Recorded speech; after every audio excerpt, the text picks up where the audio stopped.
bien dans son job pour parler de formation. On en parle beaucoup dans Smart Job.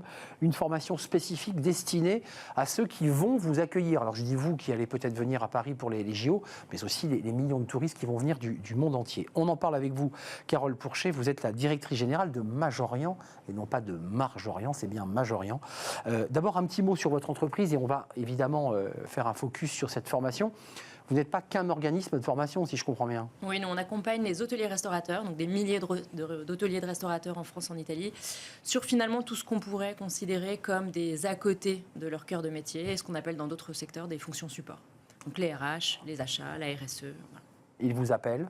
Et à vous, évidemment, de leur proposer le candidat ou le profil idoine. Exactement.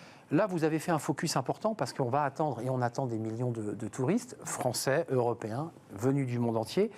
Qu'est-ce qui vous a motivé à initier cette formation? Alors, d'une journée, on est bien d'accord, c'est 7 heures, hein, on ouvre la porte, on donne les bases. On ouvre la porte, on donne les bases. Ce qui nous a motivés, c'est le fait que dans nos métiers, on s'est rendu compte qu'il y avait de plus en plus de personnel qui n'était pas forcément issu d'écoles hôtelières ou d'écoles de restauration, dans lequel on peut apprendre effectivement les subtilités des différentes cultures, des différences d'accueil ou de posture. Et on s'est dit que ça pouvait être intéressant effectivement d'offrir cette formation pour remettre un petit peu tout le monde à niveau, sachant qu'on ne découvre pas le fait d'accueillir des étrangers du fait des JO. En plus, on parle de villes comme Paris, Marseille, Nice, qui sont des villes qui ont l'habitude d'accueillir du personnel et d'accueillir des personnes qui viennent de l'étranger, mais une petite piqûre de rappel, on s'est dit que ça pouvait faire du bien. Qu'on y voit clair, Majorient se tourne vers son réseau d'hôteliers et dit, voilà, on a une formation, elle est destinée à votre personnel, vous pouvez vous y inscrire. C'est comme ça que ça fonctionne. Oui. On ne passe pas en direct. C'est-à-dire ceux qui nous regardent et qui disent je voudrais faire cette formation, il faut qu'ils aient un employeur, on est bien d'accord? Oui, tout à fait. Ils ont un employeur et en général, on le fait pour une équipe entière. Une équipe de réceptionnistes, une équipe de salle, comme ça on mutualise la formation pour toute la... 7 heures, intense, qu'est-ce qu'on y apprend? Parce que c'est vrai que l'enjeu aujourd'hui, on le voit, il y a souvent des articles et des notes qui ne sont pas toujours très bonnes sur l'accueil des touristes, sur la manière dont ils sont reçus dans nos cafés. Qu'est-ce qu'on apprend en 7 heures? Qu'est-ce qu'on leur donne comme base? Alors on n'apprend pas des techniques à proprement parler du métier, mais on va apprendre surtout dans des petites scénettes ou dans des mises en situation, parce qu'on veut que ce soit très pratique. On apprend des subtilités, par exemple, on n'accueille pas du tout de la même façon un japonais ou une japonaise qu'un américain ou qu'un italien.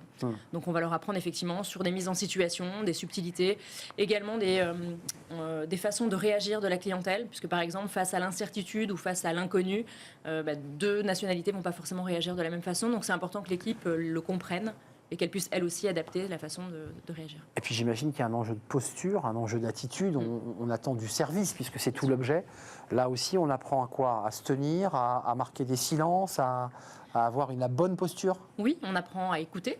On apprend à montrer des signes qu'on a compris ce que nous demande la personne. On apprend évidemment à se tenir. Si je reprends l'exemple de la clientèle japonaise, il peut être de coutume de faire des révérences un peu plus poussées. Ce qu'on n'apprend pas forcément, et quand on a plutôt l'habitude d'accueillir une clientèle européenne, c'est vrai qu'on est moins dans ces subtilités. Et donc effectivement là, on va être sur une façon d'être. Avec les soft skills d'une manière assez globale, avec l'enjeu de la barrière de la langue, un dernier mot, parce que, je veux dire, on ne communique pas avec quelqu'un de japonais, à moins de le parler, et c'est très rare. Comment ça se passe? Parce qu'il y a cette barrière de la langue qui est là.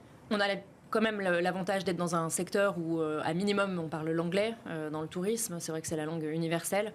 Mais justement, on n'est pas obligé de parler la langue de l'autre pour pouvoir réussir à communiquer. Et puis, il faut savoir aussi réagir quand il y a des sous-entendus ou des malentendus ou quand on n'a pas forcément bien compris. On peut aussi, effectivement, rester à l'aise, ne pas perdre ses moyens, aller chercher de l'aide.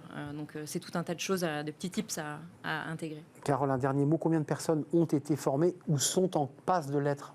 Alors, on a formé toutes les équipes d'un établissement à côté de Bordeaux, du Château Fage, et on a plusieurs formations qui sont déjà programmées. Donc, ça se compte en dizaines de personnes formées.